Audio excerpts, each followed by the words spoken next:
और वहीं कर्नाटक में कुमारस्वामी हुकूमत आज अपना बजट पेश करने वाली है। कांग्रेस जेडीएस मखलूत हुकूमत का ये दूसरा बजट है। बजट की पेशी से कबल बरसर इक़्तिदार इत्तेहाद और अपोजिशन की अलग अलग मीटिंग होनी है। गुज़िश्ता दिनों के दौरान असम्बली में अपोजिशन ने खूब हंगामा किया, जिससे ऐवान की कार्रवाई में रखना पड़ा। 4 नाराज अरकान की ऐवान में गैर मौजूदगी कांग्रेस की परेशानी की वजह भी बन चुकी है।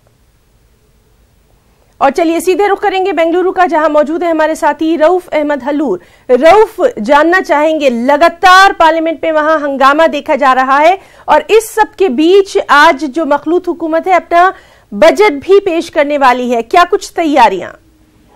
जी देखिए, आज सुबह से यहाँ का माहौल कुछ गरमाया हुआ है। सुबह से जो है कांग्रेस और बीजेपी जेडीएस अपने अपनी सीएलपी मीटिंग कर रहे हैं, लेजिस्लेचर पार्टी मीटिंग कर रहे हैं। और इस मीटिंग के दौरान अब अपने अपने एदाद अरकान की मौजूदगी और हाजिरी का जायजा लिया जा रहा है। इसके बाद 12:30 बजे, ये सीएलपी मीटिंग के इख्तिताम के बाद 12:30 बजे बजट सेशन का दोबारा आगाज होगा। और आज जो है वजीर आला एचडी कुमारस्वामी वजीर खजाना की हैसियत से मखलूत हुकूमत का दूसरा बजट पेश करेंगे। लेकिन देखना ये होगा कि क्या जो आंकड़े हैं, जो तादाद है, वो असेंबली में उस वक्त मौजूद रहेगी या नहीं, ये भी अभी इस पर जो है सवालिया निशान है। चूंकि हम देखते हैं कि कहा जा रहा है कि 7 एमएलए जो हैं इस वक्त अभी भी जो है उनका पता नहीं चला है, वो अभी हाजिर नहीं हुए हैं। लेकिन अब जो है कांग्रेस की जो सीएलपी मीटिंग चल रही है उसमें 50 से ज्यादा एमएलए पहुंच चुके हैं और भी एमएलए पहुंच रहे हैं। तो कुल मिलाकर थोड़ी देर में ये तस्वीर भी वाज़ह हो जाएगी। दूसरी जानिब हम ये भी देख सकते हैं कि क्या कुछ स्पीकर जो है आज कदम उठा सकते हैं। अगर बीजेपी की क्या स्ट्रेटेजी हो सकती है, जैसा कि हमने देखा कि बीजेपी ने गवर्नर को अपना खुतबा पेश करने नहीं दिया, गवर्नर सिर्फ 2 सफ़हात पढ़कर असेंबली से चले गए। तो दूसरी तरफ दूसरा असेंबली यानी कि पहला दिन हंगामे की नजर हुआ।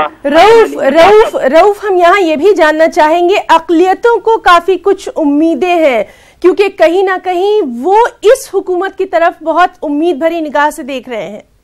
जी बिल्कुल भी। बजट की अगर हम बात करें तो बजट की तमाम तर तैयारियां पूरी कर ली गई हैं और वजीर आला कुमारस्वामी बजट पेश करने के लिए पूरी तरह तैयार हैं। और इसमें खास तौर पर अक़लियतों को के लिए भी काफी उम्मीदें हैं, क्योंकि पिछले जो बजट रहा है, जो कुछ पहला जो बजट था कुमारस्वामी का उतना खास नहीं था, अक़लियतों के लिए कहीं ना कहीं मायूसी देखने को मिली थी।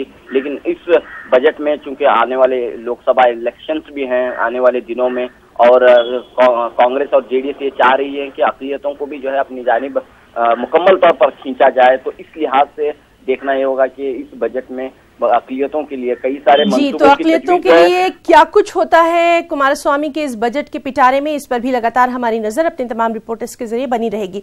रऊफ, बहुत बहुत शुक्रिया आपका इस तमाम तर तफसीली जानकारी के लिए।